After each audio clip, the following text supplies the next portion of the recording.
and it's also very rough just because it's old. Yeah. It'll shake you around a little bit. And I'm tall and a little bit bigger, so it's kind of a squeeze.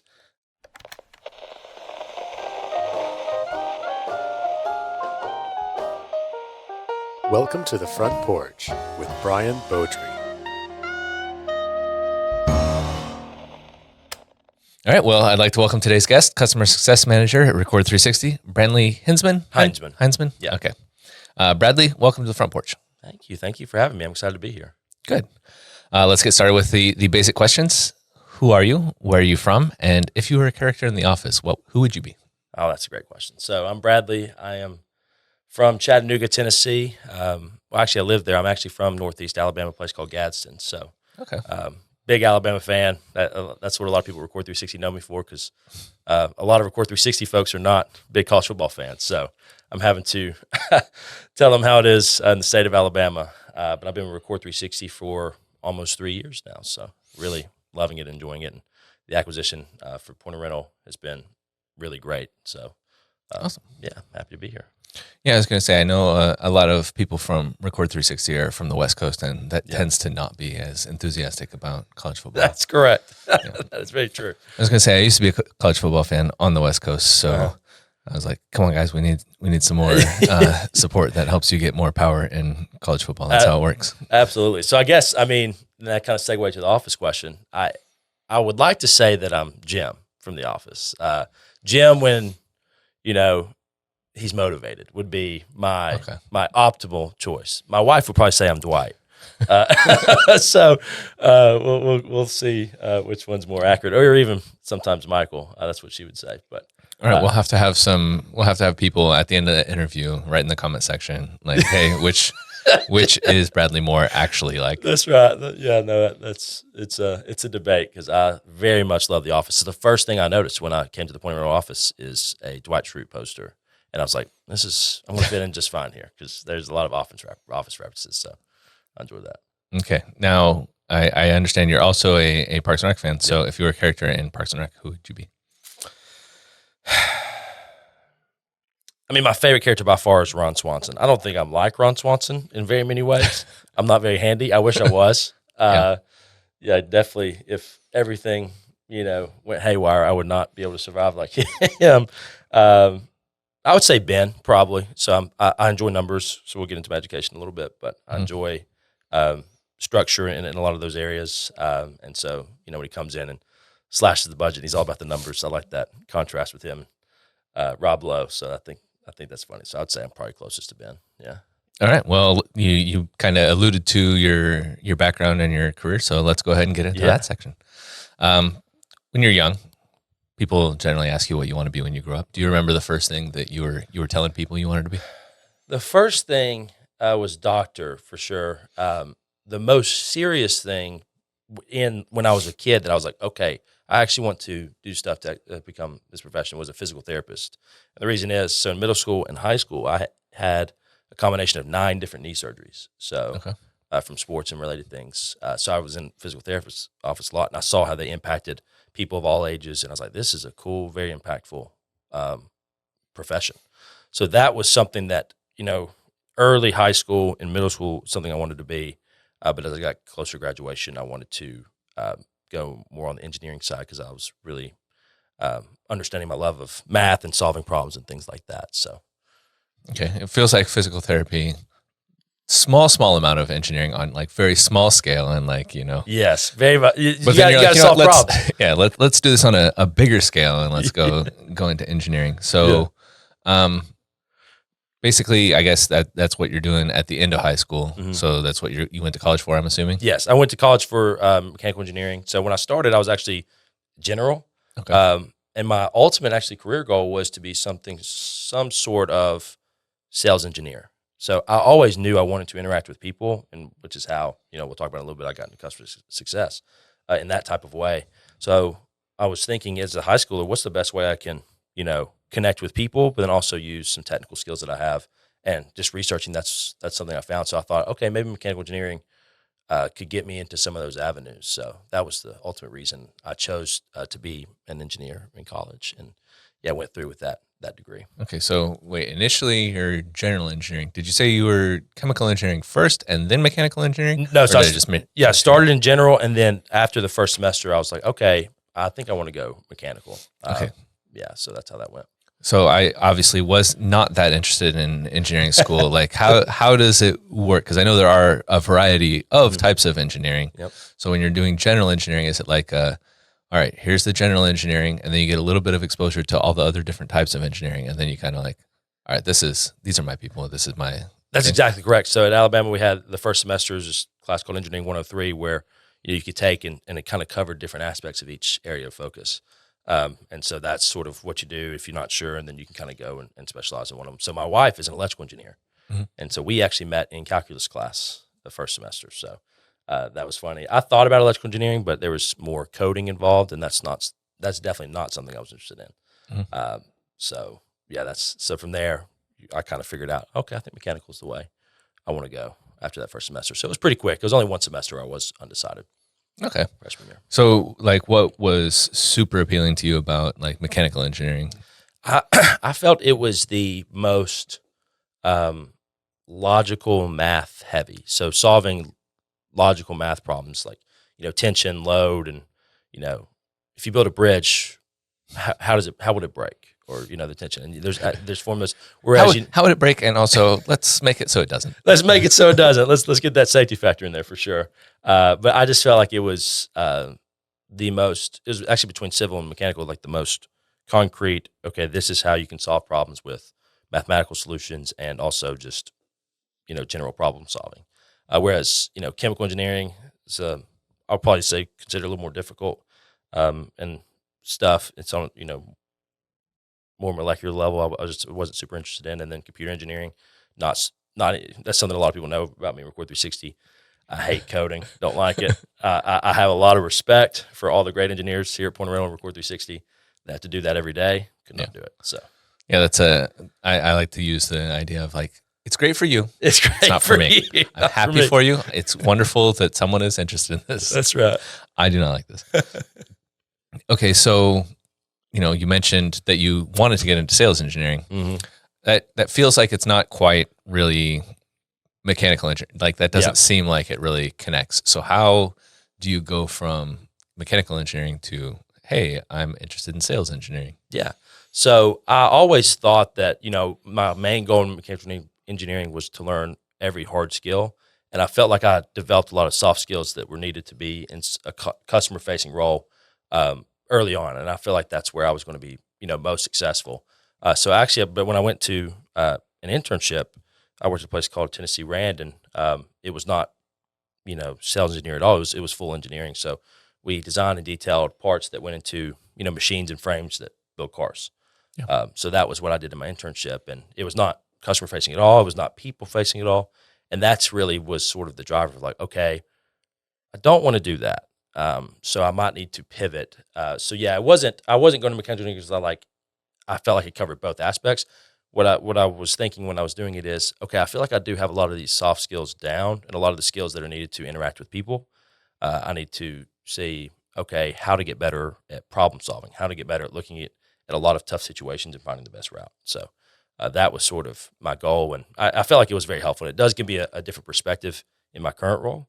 Mm-hmm. So I've approached, even at my last company, so I've been at really 2 companies since graduating college. I've approached every single role I have probably in a more technical way than either my colleagues or what's really required for the role. And I feel like that's been an interesting take on it. Yeah, it is always good to have like a unique perspective. It helps you stand out and have an interesting perspective for other people. So I feel like engineering school, I feel like sales engineering is not one of those options. Mm-hmm. So how do you like discover sales engineering or like go into that? Obviously you figured out you don't want really the mechanical engineering, but how do you figure out you do want sales engineering? Yeah. So but when I was going through college and towards the end, I wasn't really sure like, okay, how do I get to a sales engineering role? How do I get to that customer facing role? I knew I didn't want to be in pure sales, but I wanted to be, something that, impacts clients and customers. So really what happened was, so my senior year, I did get an offer for a process engineering job at a steel plant in Mobile. But I was engaged to my wife, and she had a great job at TVA, which is the power utility in Tennessee. And she was an electrician, and she's from Chattanooga. That's how we ended up at Chattanooga. And I was like, okay, well, then I'm just going to limit my search to Chattanooga. So this was 2019, right before the year before COVID. So remote work was not really, it wasn't on my radar. I know you might ask about that later, but it was not on my radar at all. So I was like, okay, I'm limiting my search to Chattanooga. Yep. And I saw this role. There was a client services specialist, like customer success manager, at this place called Metatract, which is a healthcare technology firm. And so I had learned about, some technology companies. I didn't really think about that growing up, technology as, a service, people buying technology for their businesses. Yeah. And I was like, that might be cool to work for a company like that. And so I went in and interviewed and thankfully got the job. And that's sort of how it happened. So a lot of it was not necessarily based off of, my career desire of pursuing a specific role was really geographically constrained. And I wanted to pursue my wife. So I was like, I'll find something there. And I could have went, and I did intern in Chattanooga. That internship was in Chattanooga. So I could have gone back there, but I had decided at that point, I did kind of want to break from engineering and then found that job. So I was very fortunate and very blessed to get that role out of college. I was gonna say, well, I mean, that's always good. I feel like a lot of people do like to tell the story of their career as though they had it all planned out. Yeah. But in reality, there are always these outside forces. That's right. And it is, a little bit telling about yourself that it's like at that time you're like, you know what? The priority is my wife. Yep. Rather than like worrying about like, oh, I want the perfect fit for my job. I can find something that'll work. Yeah, that's it, and that's exactly how it was, for sure. Yep. Okay, so how do you find Record 360? So I was, like I said, I was working with Metatract in the office until March of 2020. Yep. And then that timeline checks out. COVID happens, we go home. I really, really enjoyed my time there. I love the people there. Every single manager I had, coworker, they were all great. But going back, working remote, and I was kind of looking for a change. So I found something on LinkedIn that a recruiter posted, and so I researched the company, and I saw damage detection for rentals and other related inspections, and I was like, that makes sense, because I have a friend that's a superintendent with a construction site, and I asked him, I was like, do you damage equipment that you rent? And he's like, Bradley, every single piece of equipment I rent gets damaged. He's like, we budget it. I mean, that's part of it. He's like, because these heavy machines, you're doing heavy work. Yeah. So obviously in Chattanooga and around that area, there's a lot of construction and things like that. So I was like, okay, this is actually a good product. So that was the first thing I thought of. And then so I go to the interview, and I have a call with Dina. I'm not sure if you had a chance to talk with Dina. Very, very quickly, but yes. She is the best. And so I knew as soon as I talked to her, I was like, okay, I would want to work for her. And I care about people primarily 100% of the time, even more so than the company or the product, especially when I'm looking. If I have a connection with a person, that's what drives. And so I talked with Dina. I talked with Dave, who's on our sales team. Great. He was awesome talking to him. And then we had a team interview. Sarah, Kayla, they interviewed me. And at every step along the way, I felt like these are people I want to work with every day. So I came because I thought the product was interesting, and I felt like it met a need. And it was a point solution. So I know, Point Remnant have all these strategies about how to incorporate Record 360, but the company I was at last was more similar to Point Rental, where it's a broader solution, longer to implement, longer to all these different things.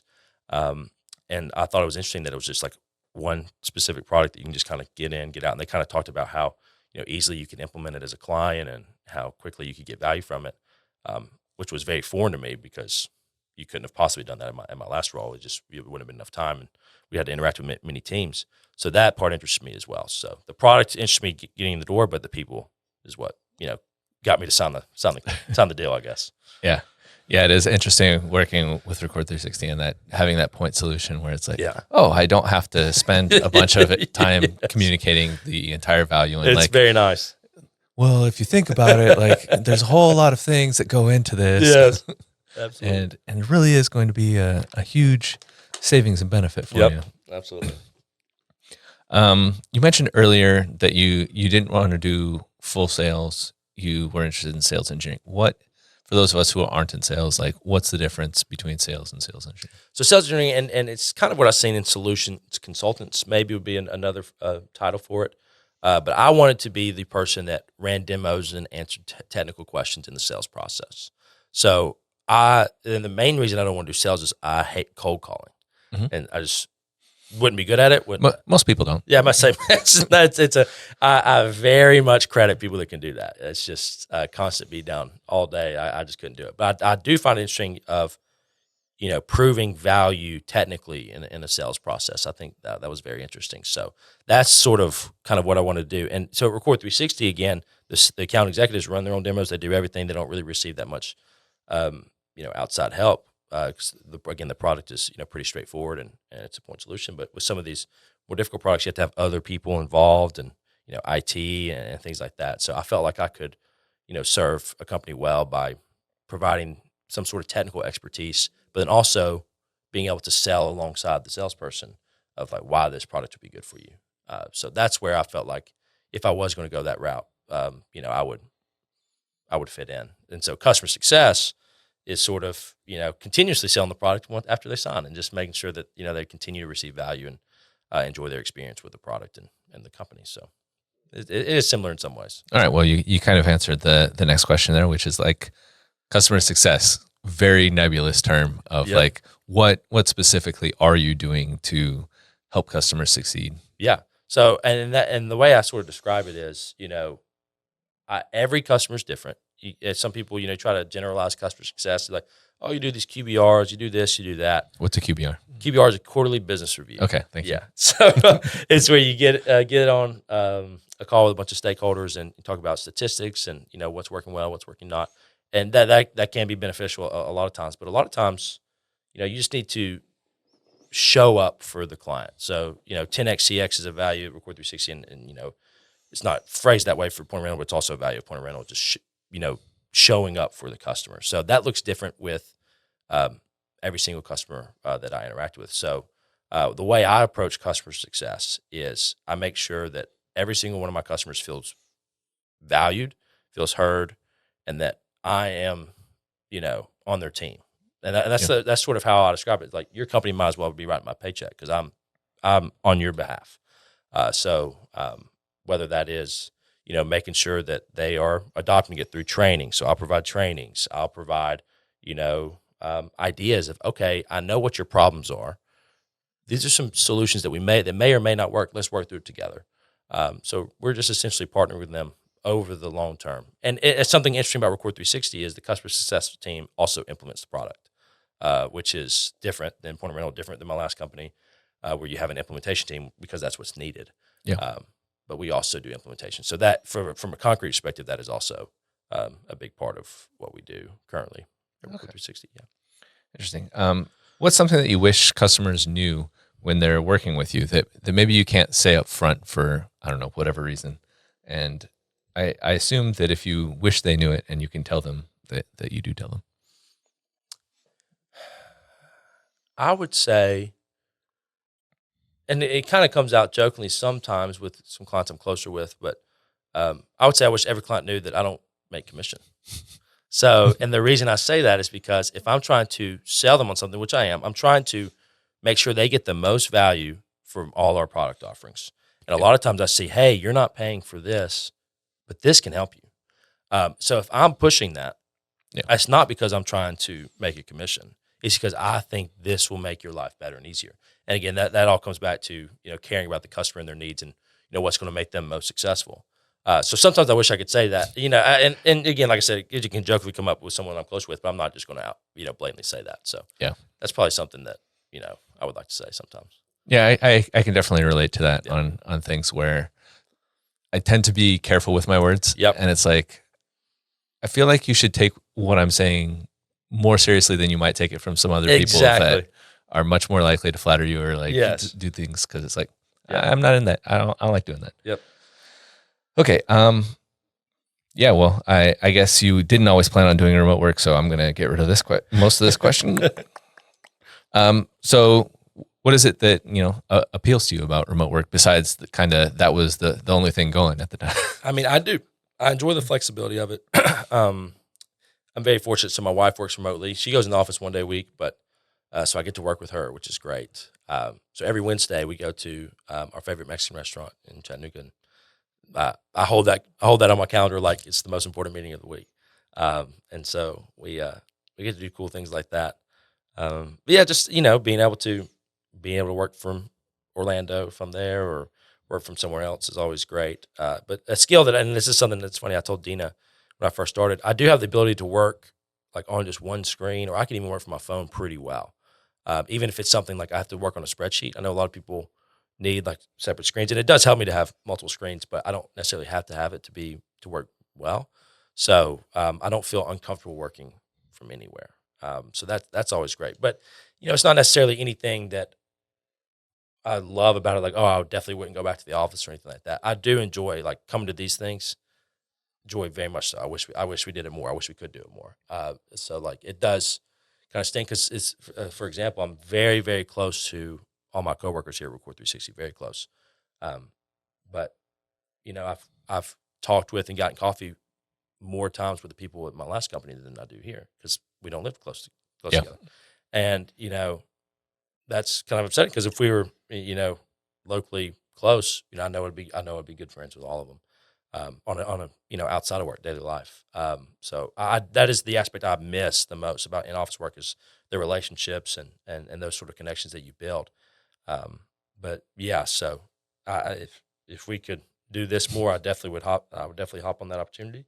Mm-hmm. But then again, the flexibility of remote work is very, very nice. Yeah. Sure. Yeah, for sure. That makes me want to follow up a little bit more. So I'm kind of, we're obviously a company that didn't start off doing remote, whereas Record 360 did start off like basically pretty much remote. So there's a lot more of a depth of remote culture. Yeah. How would you say, what would you say you guys do at Record 360 that's like super successful as far as giving you that feel of, hey, these are my friends and we would be hanging out if it's just that distance thing. Yeah. It all comes down to the people. So Kat, is very integral in that, I would say. So Kat's our general manager. And she kind of drives that from a leadership standpoint of that sense of community and the sense of, we're remote, but we take the culture of our company very seriously. And then that kind of cascades down. So Sarah, Dina's my direct manager, director of customer success. Sarah, manager of customer support. They're just very kind and gracious people, very interesting people. And they want to build those relationships, and so do all my coworkers. And so it's really just the desire from the people to sort of pursue those relationships. Because sometimes people don't, they'll be like, okay, work is work, this is this, and my philosophy is, if I'm going to spend 8 or so hours of my day, that's a third of my day. I don't want that to be miserable in any way. I want to, and we'll get into a little bit, but my biggest driver is making those connections with people. So I'm not going to abandon my philosophy for a third of my day every day. Yeah. And I feel like a lot of people at Record 360 share that same philosophy. So I feel like that's what's made it most successful, is, that kind of driving, especially from leadership of, belonging and, feeling heard and feeling seen. So yeah, I'd say that's the biggest thing. Okay. Well, yeah, that's interesting because there's definitely, you can maybe not literally see the person, but you can still make people feel seen. Absolutely. And, being a small company also helps with that. We're not, Point of Rental is much larger, but I see some of that in Point of Rental as well, with the Epic channel and things like that. And, even if it's with large companies, you probably get into smaller clusters. That's important, to feel seen, even if you're not remotely there and can be seen in person. So I feel like that's something we do very well. All right. Oh yeah, you mentioned being able to work from Orlando. You mentioned in our pre-production thing that you're a Disney fanatic. Yes, I am. So have you ever helped a customer from Disney World, like within the gates? Absolutely. Okay. So I was emailing a client, Justin. So Justin will know who he is. From the seat of a roller coaster. Which one? Rock and Roller Coaster. Okay. So he let me know that a workflow was like, hey, I can't see this workflow. And it was just a minor error that I knew support could just fix like that. So I was loading on the Rock and Roller Coaster in Hollywood Studios. I saw that email.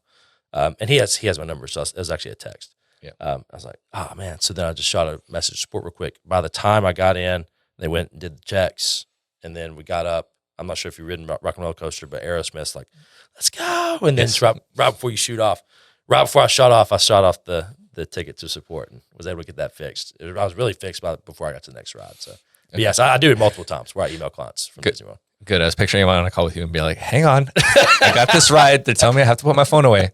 I will call you right back. Yeah. No, so yeah, I won't. I will answer calls sometimes if I'm at a break, but even if someone's calling me, like if he was calling me, I'd be like, I would just send it to text, be like, hey, can't talk, but I can text. But yeah, I do that. I do that actually quite frequently because I go to Disney quite frequently. So yeah, I do that sometimes. All right, I might have to ask you for some Disney tips later. Yes. For people that may go in the future. Yes. Okay, before we get into other things, I want to play a game with you. We'll call it B-Rad or B-Sad. Okay.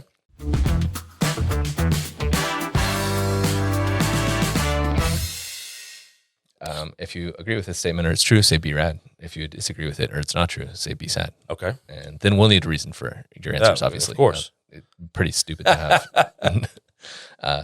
Anyway, B-Rad or B-Sad, you've been known to cry at movies. Oh, B-Rad. B-Rad's true, right? Yes. B-Rad. I mean, if you see a sad movie, so I remember when the first movie I shed a tear in was We Are Marshall, which was a Matthew McConaughey movie about the team, the Marshall team that died in an airplane. That movie was just devastating. It was a depressing movie. I remember crying multiple times. I was like, man, this is terrible. So ever since then, I was like, yeah, I'm not really afraid to cry in movies. So I haven't cried in a movie in a little while, but I didn't see The Wild Robot. So I'm a parent. And so I have a 3-year-old and a 14-month-old, and I've been told by people that know I cry in movies that I would definitely cry in that one. So we'll see. Okay, yeah, I haven't seen that one, but yeah, I know in general a lot of kids' movies, especially like Pixar movies, they can be rough. They'll get you. All right, B-Rad or B-Sad? You cheat at board or card games.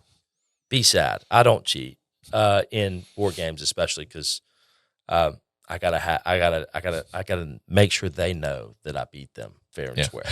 I'm really not creative enough to cheat without getting caught, to be honest. But again, when I'm playing board games, it's with my family, with my twin sister, with my wife, and everyone's very competitive. My wife's extremely competitive.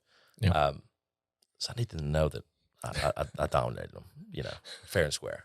Okay. Yeah, I was wondering because, I guess if you have a twin sister, you would expect that there would be some sibling, like, I got to make sure. Yeah. And, like, some people would be definitely more okay with cheating. It's funny. Most of the games we play are like Rook and like card games like that or dice games where it's kind of hard to cheat. Yeah. You can, like, not follow the rules, but, you can't really, like, move a board piece or anything like that. We don't play that many, like, actual board, like, piece moving games. Mm-hmm. But yeah, no, I guess, between me and my sister, I guess if it came down to it, I'm not saying I wouldn't, but I try not to. I'd like to leave it on the table. Yeah, that's right. I'm not saying I'm morally opposed entirely to it. That's right. B-Rad or B-Sad, you've told an outrageous lie to a child. An outrageous line to a child? Mm-hmm. B-Rad. Okay, what's your best lie? I think pretty much everyone responds in the affirmative on that one. Yes. So it's so hard to narrow down to one because I try not to lie to my son. So it's all about, I really lie about time and distance a lot. So he knows we're going to Disney World. Mm-hmm. So we're actually going to Disney World next week. So surprise, surprise. And so I like that this isn't going to air for like months, but it will probably still be accurate. It will probably still be accurate. And there's a very good chance it will be. And so I'll tell him, we're going tomorrow, or we're going, we'll be there. We'll be there in a little bit. No, we're not going there now. We'll go in a little bit. So again, those aren't really outrageous lies, but they can be if you just look at the context. But most of the time when I'm telling, lies to kids, it's about time when they're wanting something, or it's about distance. Yeah. And how far we are away from something they want. I just like the way that you began the sentence. Most of the time when I'm lying to kids. Yeah, most of the time. Other times there's more ridiculous stuff. All right. B-Rad or B-Sad? Your favorite fast food fries are from McDonald's. B-Sad. Okay. What's your go-to for fast food fries? Five Guys, if that counts. Kind of fast casual. I don't know. So, okay. So you I got to guess have a fast food- drive-through, I think, to have a Okay, fast so food. we'll go drive-through. So then I might change it to B-Rad or B-Tide. That's not an option. Yeah, here. I don't B-Tide, know what to do. Chick-fil-A. I like the Chick-fil-A waffle fries. They got to be exactly right. And so do McDonald's fries. So That's true. if McDonald's fries are not hot and they're not salty, there's got to be that combination. They're not my favorite. But I'd say, yeah. I mean, I'll change it to B-Rad. Very close over Chick-fil-A. Okay. But my favorite fries in fast casual and all that stuff is Five Guys. I love Five Guys. Okay, Cajun or regular? Cajun. Okay. But I like both. Okay. B-Rad or B-Sad? You have an embarrassing nickname or a nickname that you hate. Hopefully it's not B-Rad because that would be embarrassing. Some people call me B-Rad. I don't really have a nickname. A lot of people ask me, is it Brad or Bradley? Almost everybody. And I say, I legitimately do not care. And then people were like, yes, you do. Which one is it? And I was like, no, I don't. So I would say kind of a nickname is Brad. So my wife calls me Brad and Bradley interchanges. Mm-hmm. My mother only calls me Bradley. And she's like, if I wanted to name you Brad, I would name you Brad. Okay. And so she's the only person that exclusively calls me Bradley. Does she enforce it when you're around other people? Where if other people call you Brad, she's like, I named him Bradley. She kind of, or not really. So when she first heard my fiance say it, she's like, why did she just call you Brad? And I was like, she? I know. I was like, a lot of people do. She's like, really? I was like, yes. So she doesn't really enforce it, but she's taken aback sometimes. Yeah. And when I was growing up and I played baseball, people called me Hindsy. So like Hindsman. Yeah, that makes sense. Yeah. No embarrassing nickname though, I would say. Okay. Yeah. So B-Sad. B-Sad. B-Sad is now my new embarrassing nickname. I'm gonna say that to everybody. My name's B-Sad. just only when you're like a little down. Only when I'm a little down. When I'm not in Disney World. B-Sad. There you go. All right, let's take a little break and get to the next section. All right. At first, I was excited that people really started noticing me. Looking good, Scotty. Hey, Scott, where'd you get that shirt? That shirt? Jeez! Hey, you been working out? But now it's hard to not feel like a piece of meat sometimes. Yeah, no, so I'm just working on this profiles things for Salesforce and I just don't know this. But dude, come on, my eyes are up here. The shirt is really nice though. I just wish people would stop obsessing over it. Hey, come on, man, not you too. All right, this interview's over.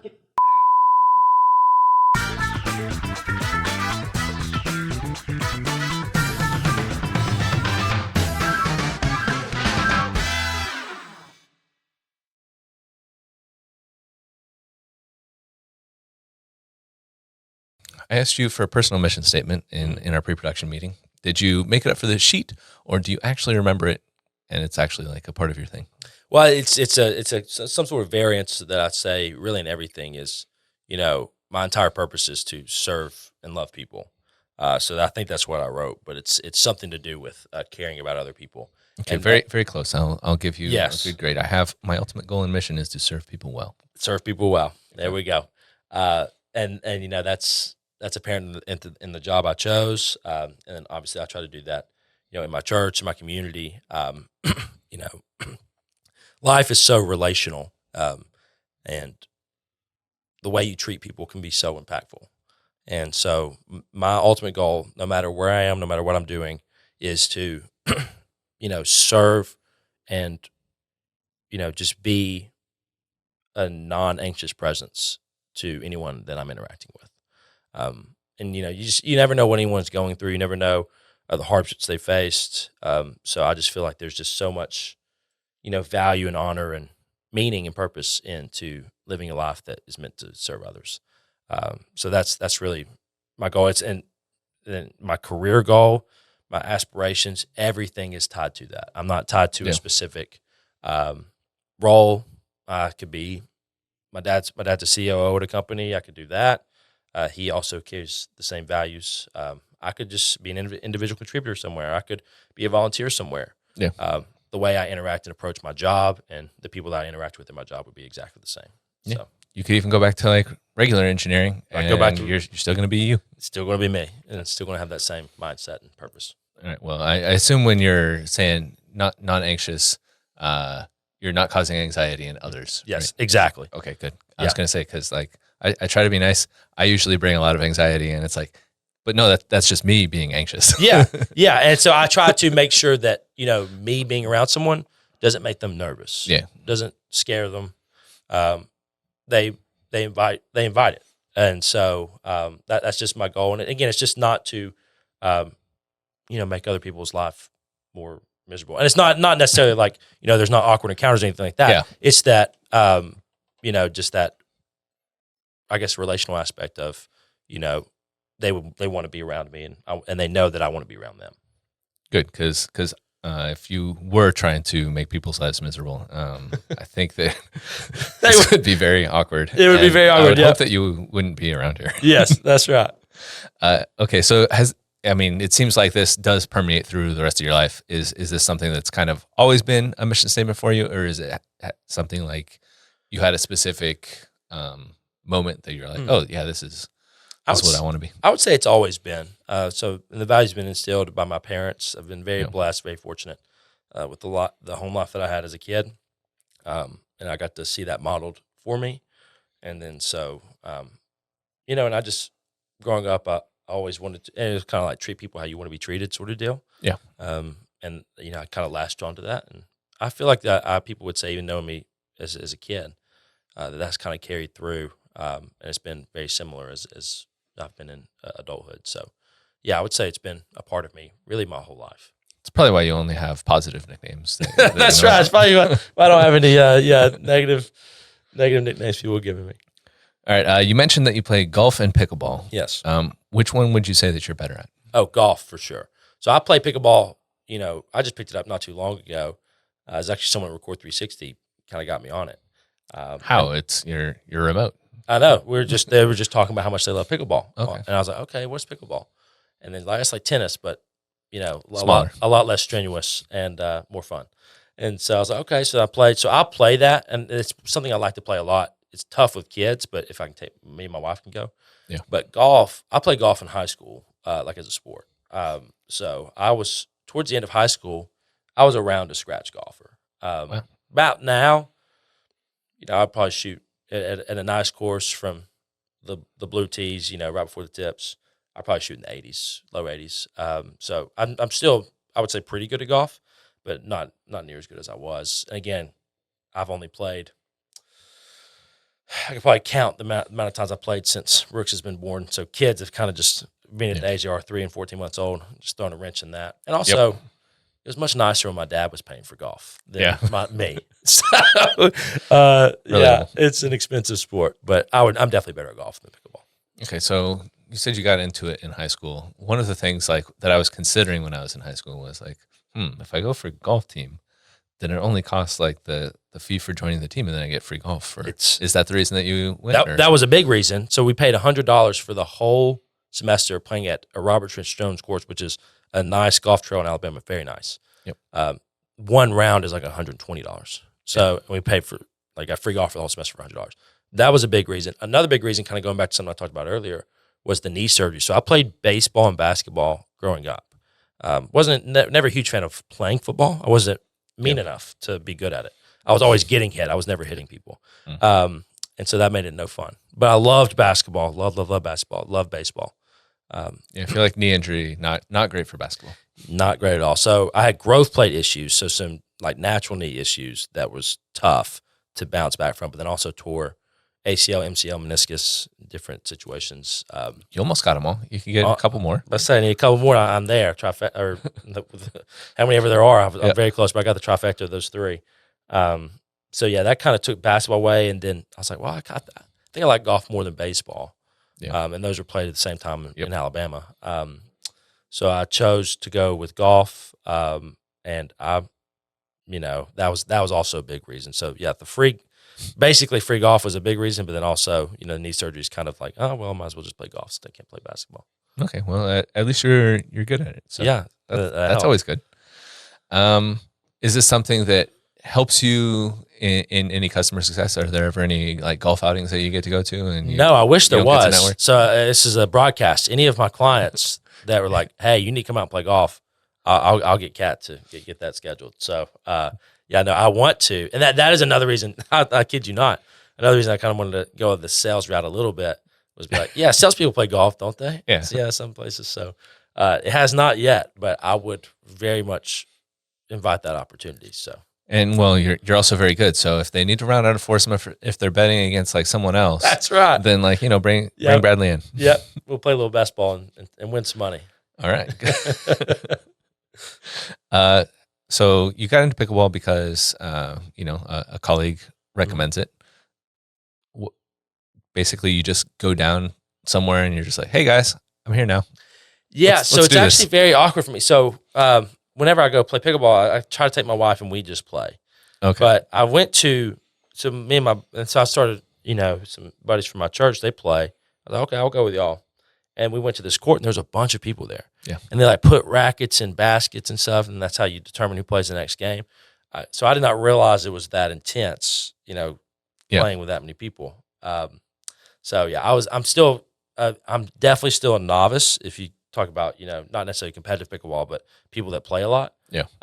So I have, good hand-eye coordination. Like I'm pretty good at ping pong, pretty good, so I can play fine, but there's levels for sure. And I realized that day I was not on a few levels up. So, yeah, I typically just me and Bailey just go and play on a little court in Saudi Daisy, which is where the suburb that I'm from in Chattanooga. So. Okay. That makes sense. Yeah. Okay. Yeah, I actually grew up in the Northwest, and we played pickleball back in middle school. Really? So I was familiar with it. I'm like, oh, people finally are playing this. That's awesome. But I am also I used to play tennis, so I play like a tennis player, which makes me pretty good. Yeah. But then also the people that actually play pickleball, it's like, there's differences. It's a different skill set, and I like tennis too. I do like the fact in pickleball you don't have to run as much, and then also you have a partner in a smaller field. Yep. But yeah, no, like the kitchen stuff. It took me a while to get that. It took me a while to, figure out okay, you're trying to dink it over. Then if it's up a little bit, you just start hammering it. Yep. So it took me a while to figure out all that. But and I only just like hammering it. Yeah, that's right. Just spike after spike.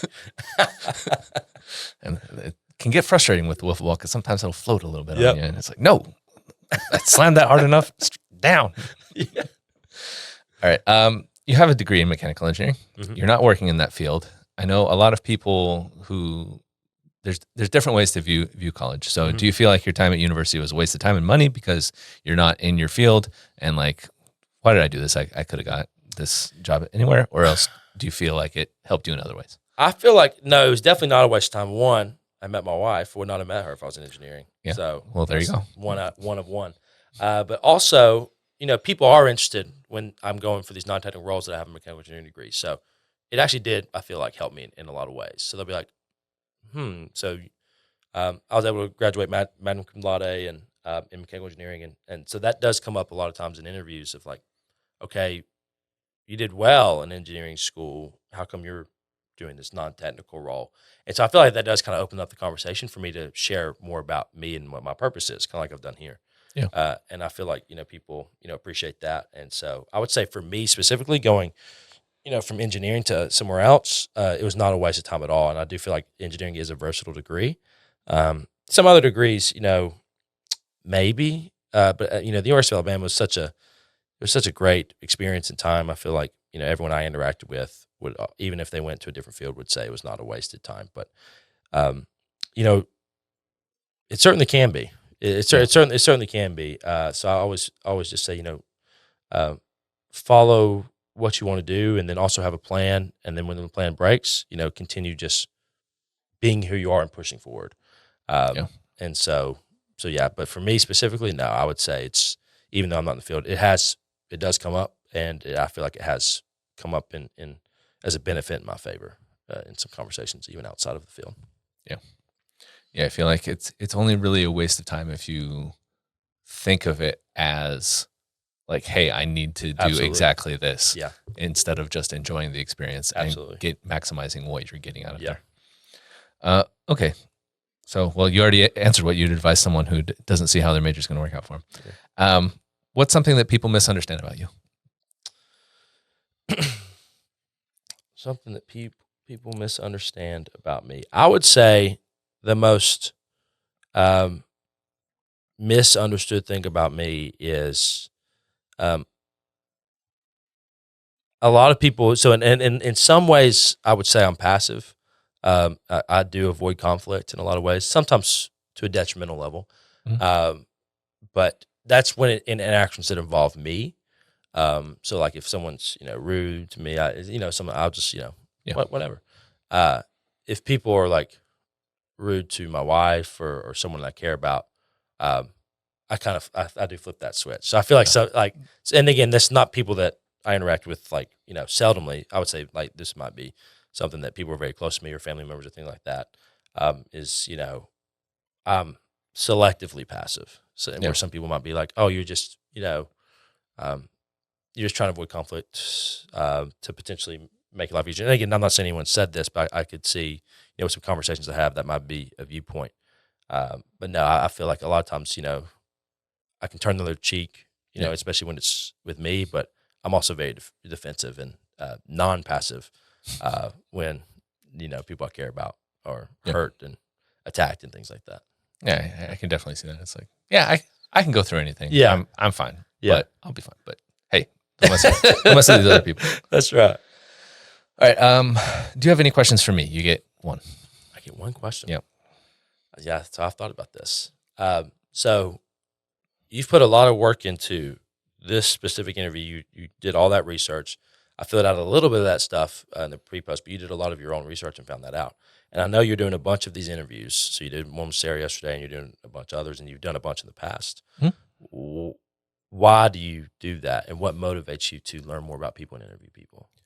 Well, basically, I feel like I'm semi-similar to you in that I do value a relationship, but I'm also very introverted, and I don't necessarily want to. I feel uncomfortable bring stuff up unless I have like, okay, I have this order, I have this structure. Yeah. I'm not going to, I bring all this stuff up in advance. So I know that it's not going to be something that's going to offend you or like result in a really awkward situation where I'm stuttering and a mess. Yeah. So, and this gives me like a structure where it's like, okay, I can do this comfortably. I can get to know people. And it just provides a better way for me to do this. That's very cool. That's interesting. Yeah, and I know we're talking off camera, but this is you obviously put a lot of effort in this. It's very professionally done, very high quality. So I was curious about that. So yeah, thanks for that answer. Well, thank you for saying nice things. Okay. Before we get to the 5 important questions, I like the number 5. I need you to give me a top 5 list in a segment we'll call "Give Me 5."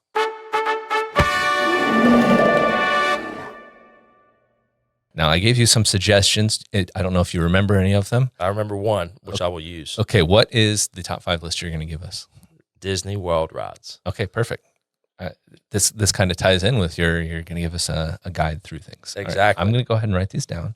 We're going to start at number 5 and go up to number 1. Okay. So so this is Disney World. So that's something I want people to know because even coworkers who record 360, they always ask. So I'm from Chattanooga. I can drive to Orlando. Yeah. I've never been to Disneyland. I will still say Disney World is better than Disneyland, even though I've never been to Disneyland. But I have that argument with some of my West Coast Record 360. I have been to both. What's your favorite? I will say overall, look, I have an unfair bias because when I was in Southern California, I could go to Disneyland for free. Oh. So going free, obviously it's better. That's nice. That is nice. So overall, like Disney World is a much bigger thing. There's a lot more variety and stuff to do. So it's like, look, overall, like if money is no object and, especially if you're on that side of the country, obviously you go to Disney World. Yeah. And something else I want to say before I get to the top 5 is, so my wife's father lives 6 minutes away from Disney World. So also makes it easy. Makes it much easier. So yeah, I'm not staying in Disney hotels every time I visit. So I do want to make that. I'm not money bags over here. But so we do have a free place to stay, which changes the game. But yeah, top 5 rides. All right, number 5. Number 5, I would say is Remy's Ratatouille. It's a newish ride. We go through like it's like you're in a mouse and you see different simulators and stuff. Interesting. And it's a trackless ride, so you kind of go around on a mouse and there's no track. You're just moving, I guess, magnetically, and you get all the experiences. You see screens, you get heat, smell, and I love Ratatouille. So that's a big reason. I would say technically, it might not be top 5 for like just the aspect of the ride, but the ambiance of Ratatouille puts it at 5 for me. Okay. Number 4. Number 4, I would say, is Tower of Terror. Okay. So a big reason, it was, I would say if you asked me before I met my wife, and I will preface, I love Disney. I'm not a Disney fanatic. Okay. My wife is a Disney fanatic. So that's brought me to the level of. Yeah, you married into the Disney. I married into the Disney fanatic. So her favorite ride is Tower of Terror. Okay. So before, like when I was a kid, I hated it. I hated up and down. Six Flags acrophobia. I was going to ask you if you're an up and down ride guy. I used to not be, but now it's kind of, she screams really loud and laughs, and I enjoy that aspect of the ride. But now I kind of enjoy it more. And it's a classic, so I would say it's a good spot at number 4. Yep. All right. What's number 3? Number 3 is Tron. Tron is the new roller coaster in Magic Kingdom. You're riding on like a motorcycle, and you're going through like the world of Tron, and you're like racing. The call rides to race. It's a very quick ride. If it was longer, it could be bumped up a little bit. Yeah. But again, it's new. It's very smooth, and it's a cool ride experience. Like you're on a bike. Yeah. And you get a really fast shoot off, kind of like in Rock and Roller Coaster. So that's fun too. Okay. Yeah. I can see that being pretty fun. Yeah.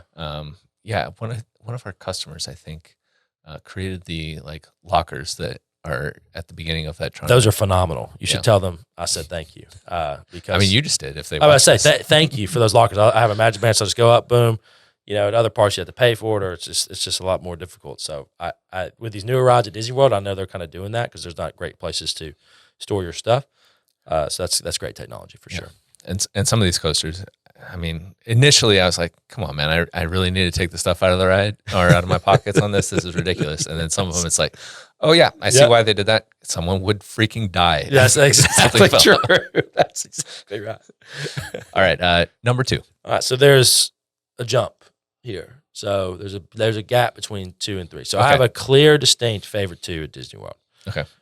And there's a gap from 2 to 1. Okay. So 2 is Flight of Passage, which is the Avatar ride in Animal Kingdom. Okay. So the simulator is the first ride I ever rode that was that interactive with a simulator that was that good. Yeah. So that was a big reason. So, I've rented it a bunch of times since then. It's lost a little bit of its luster, but every time still I'm like, man, I just marvel at the engineering. So I think about, and that's something about the Flight of Passage. I think about engineering and what it takes to make the ride the most on that ride.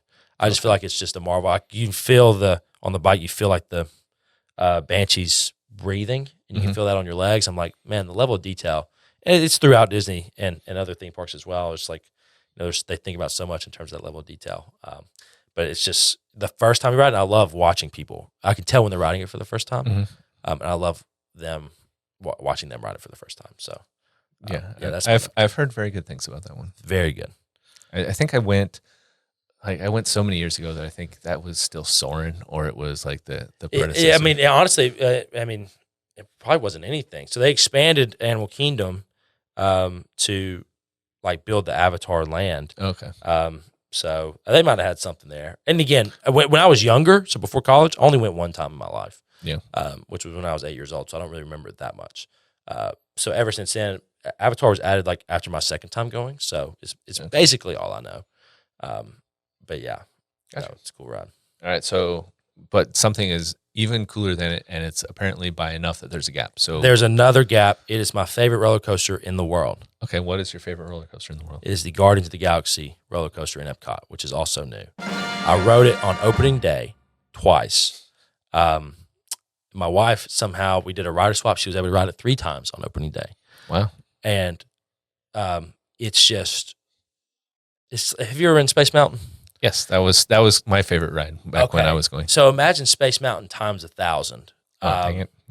And it's I'm a huge Marvel fan. Mm-hmm. I wrote that about that a little bit. So Guardians of the Galaxy, I like the Guardians of the Galaxy.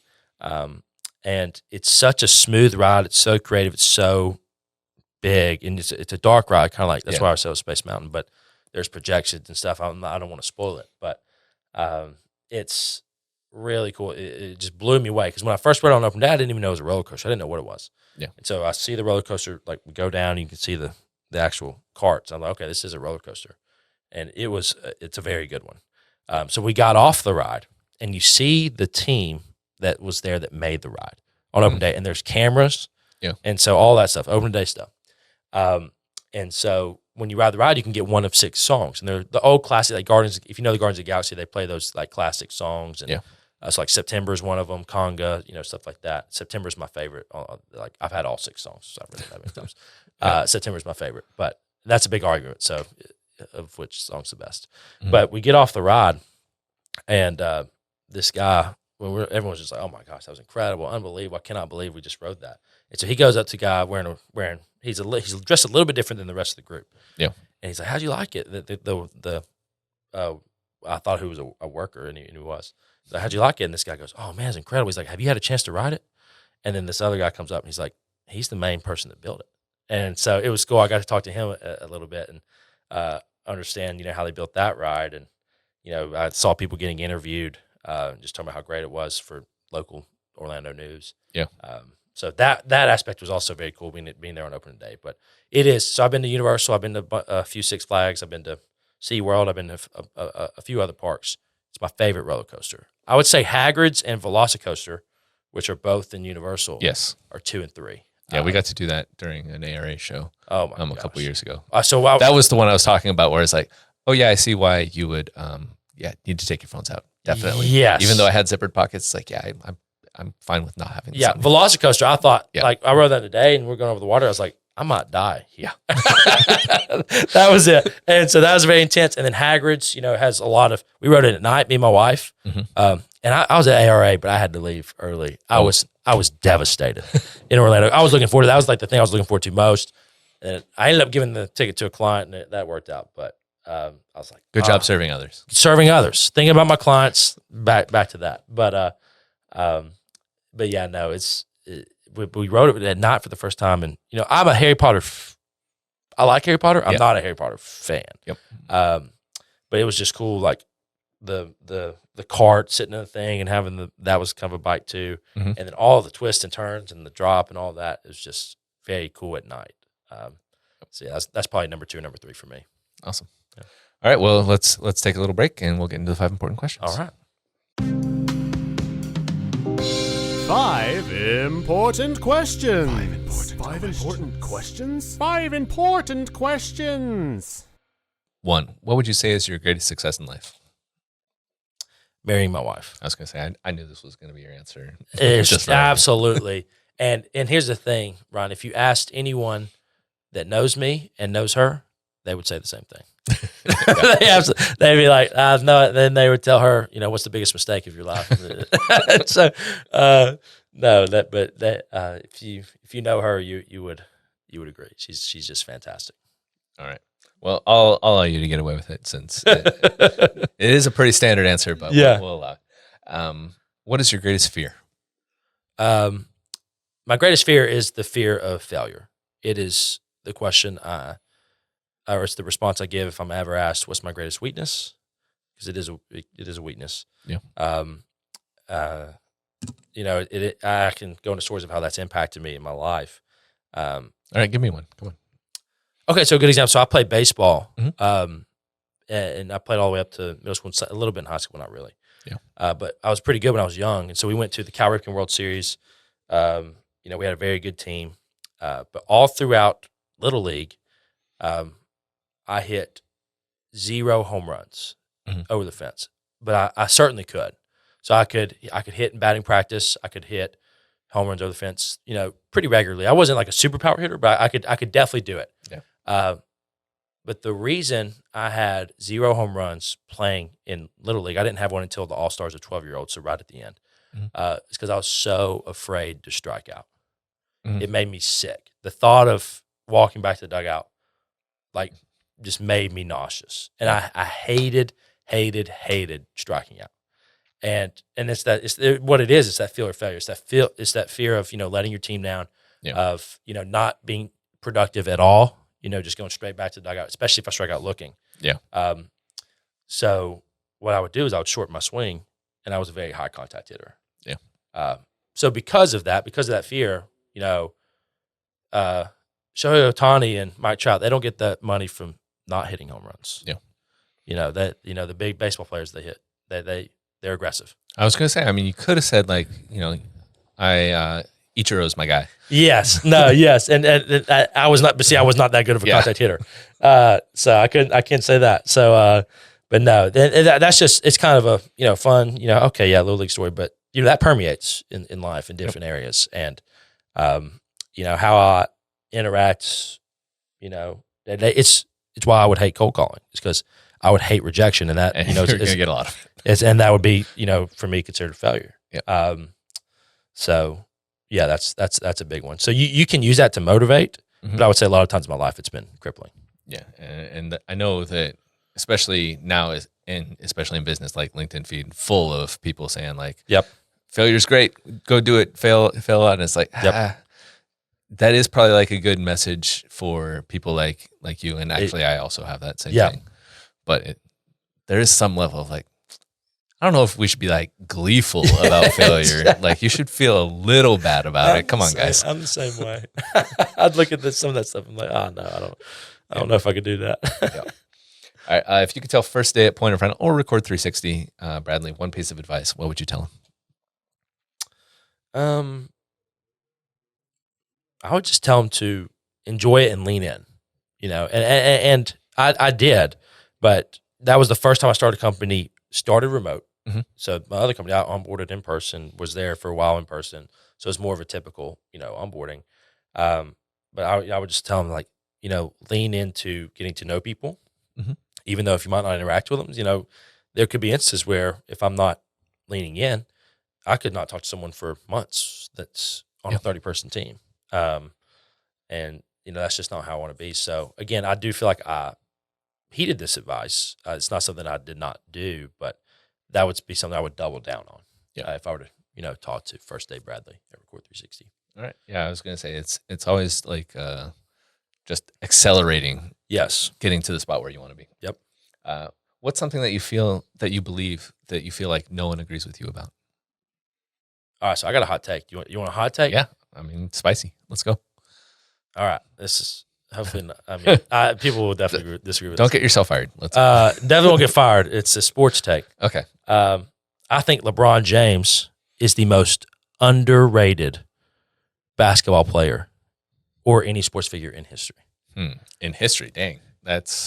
I think you went to one level and then you exceeded it. I exceeded it, and I knowingly exceeded it. I was like, basketball's too small. Every sport. And everyone would look at that and be like, LeBron James underrated. I think anytime anyone ranks him less than one, it's an egregious mistake, and it's a vast underrated. So I'll argue with a wall. I'll argue with my uncles. I'll argue with everybody. Weird that the wall is arguing with you. Yeah, so I'll argue with this textured wall here about LeBron James versus Michael Jordan. And I feel like every year, and it's funny, I have a message from my uncles. They're huge Michael Jordan, Larry Bird fans. Mm-hmm. They're just, but I'll text them and I'll be like, remember when we had, the GOAT argument 12 years ago when I was in high school or no, I guess that was only 8 years ago or 10 years ago or whatever. I was like, yeah, that was 10 years ago. And LeBron's still playing and he's still very high level playing. Yeah. So, the longevity of it and aspect. So I won't get into all the reasons why I think LeBron James is the best, but the reason I say he's underrated, and I feel like this happens to a lot of great people, is you kind of devalue their greatness. Yeah. A lot like what Taylor Swift's doing, I think that's just insane. Ohtani, what he's doing is insane. And so a lot of times you just get kind of tired of it or used to it. You just undervalue. And I feel like it's easy to prove that he's underrated. And like I said, it's like anytime anyone, and a lot of people rank him 2 or 3 or 4 or 10. Those are all vast underratings. So that's why I think he's the most underrated player in history. Okay, well, I do feel like part of that is maybe because you're young and you weren't around. I do tend to agree that, LeBron's one of my favorite players. Mm-hmm. Because I remember when I was high school age, and he's like a year younger than me. So it's like I kind of was like, oh, hey, I hope this guy does really well. Yeah. I could say like, hey, I watched him in high school. Yep. And it's like, oh, well, hey, he did pretty well. He's still doing pretty well. Yep, he did okay. I'm sorry you've been sentenced to death though, because the Jordan stands Can get me there. run this place, and now it's a capital offense to believe that does not LeBron is the GOAT. But so what's your last meal and why? So my last meal is there's this place. So my dad my parents have a condo in Destin, Florida.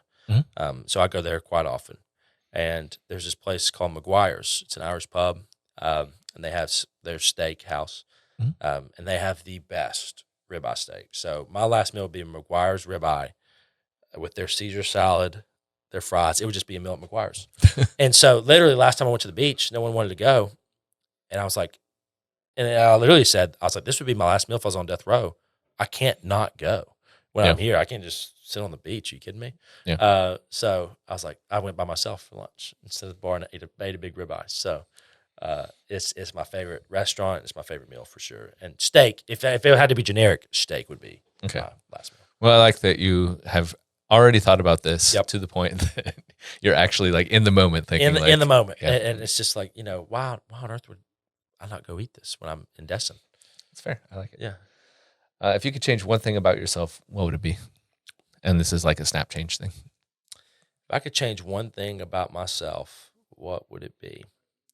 I would say, easy. I would like to be able to sing. Okay. I can't sing at all. Everyone says I'm tone deaf, which I might be. But like I just saw Wicked. And that's just dominated my life. The soundtrack is just, I just listen to it nonstop. And when I watch people sing and sing well, I'm just like, that's the most jealous I get of anyone else is they can sing. And my wife can sing pretty good too. So I got a lot of people around me that can sing, but not me. And it might be because of my accent. Obviously I am from Alabama. You can tell, I think people's accents often get lost in when they sing, though. Yeah, but mine doesn't. And that's what I said. I was like, how come it happens with Hugh Jackman and Keith Urban, but it doesn't happen with me? I don't lose mine. But also I'm just terrible. And so I tried to learn guitar once I was going to play a song for a high school girlfriend, and I was trying to get one of my classmates to teach me guitar. I think that's why everyone learns guitar. That's right. Yep. And I was like, I want to sing. I also want to sing the song. And he's like, let me hear you sing. And I sang. He's like, this is a waste of our time. He's like, let's not even learn guitar. You should do instrumentals. Have you thought You about should that? just do something else. It would be. I would want to. I can't sing. I would like to be able to sing. That's what I would change. Okay. If you could change one thing about Point of Rental, again, snap change, like you have magic powers, what would it be? I would like the home office to be in Chattanooga. And so I would like to keep all of the, how we work. Like a hybrid schedule would probably be like if I could just choose whatever I wanted to do, it'd be a hybrid schedule for sure. Okay. But like everyone worked in the same town. Even if we didn't come in the office or whatever, like we hang out. So I know I talked about this earlier. And so that would be the locale would be a snap change I would make to the company. Just be able to bend time and space so everyone can live wherever they want. Exactly. Because I don't want to be a jerk and like make everyone relocate and things. So maybe, if I could just have a teleportation device, that's what Point of Rental needs to come up with. That's the only utility that we would need this for. Tell me a secret about Record 360, something that not enough people know about. Okay. Not enough people know that I think our engineering team might be the funniest engineering team, or maybe even the funniest team of any subset group ever. Like everyone. So like, and I'll include products like Jeff, Jacob, Mark, Alex. They're like very, very funny. Okay. And so if you're on the team, on the Point Rental team, and you haven't met anyone on the Record 360 team, and you're watching this, just go talk to any of them, and you'll see they're very, very witty, especially Jeff. So Jeff, there's a running joke that some people think Jeff's funny and he's not funny because he's very witty, and you gotta get it. Yeah. I think he's very funny. So hopefully he doesn't watch this and get to his head. But I feel like we have a lot of people, a stereotype is that engineers are more dry or are not as funny. Yeah. Not the case at Record 360. And I've met some at Point of Rental. Also not the case with them. Very, very fun to talk to. Very, very funny. And I enjoy that. I feel like at Record 360 as a whole, a lot of people are very, very funny and light and, that stuff. But that's a secret that I would say that not really probably no one knows that is very true. Yeah, probably why you want to hang out with them. That's right. Is there anything that we didn't get to that the people need to know to really know Bradley? No, we definitely covered my ethos or my reason. And I guess kind of going back to the career question and how if you waste a degree or what have you, I always feel like if you have a purpose that's outside of yourself, like you'll never fail. You will just always pursue serving something other than yourself. And it's a danger if, like you said, you're locked into one thing, because the world takes away. And so and no matter how long it lasts, it will decay and it will be taken away. So that's why I always try to find something, outside of yourself to pursue. And like I said, that's why I really don't feel like you can really waste either going to college or not going to college or whatever actually I do, because you can serve other people wherever you are, in whatever vocation, whatever skill set. So I just want to hammer that. I feel like that was covered, but I do want to hammer that for anyone watching. Yeah, close it strong. Good job. Yeah. All right, well, thank you, Bradley, for chatting today. Thank you. And thank you to Andrew and Daria out there for their help with producing this thing. Thanks to you out there for watching on YouTube or listening on whatever podcast platform you're listening on. We're on a bunch of them. Please share this with a friend, and we can talk about Bradley behind his back. And I'll see you next month. We'll keep the porch light burning for you.